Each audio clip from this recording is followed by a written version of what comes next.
Start समस्त को नमस्कार।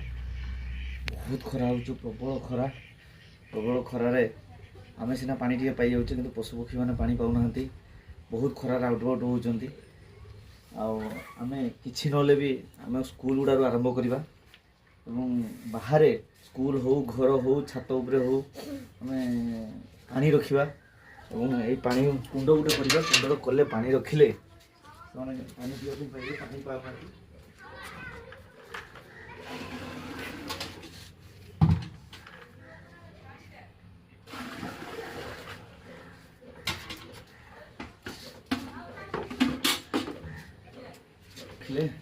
से पानी पी पारे और पानी पीकी शोष मेटाई पारे।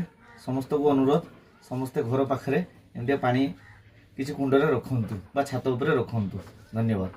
देखु किपरि जड़े छेलीटे पानी पीऊे सी यहपरी पानी पीले बहुत खरा हो तार शोष मेटाई पार। समस्ते यह करें भल करने चेष्टा करूँ किसी तो ना कार शोष तो मेटाई पार। धन्यवाद समस्त को चेष्टा करवा।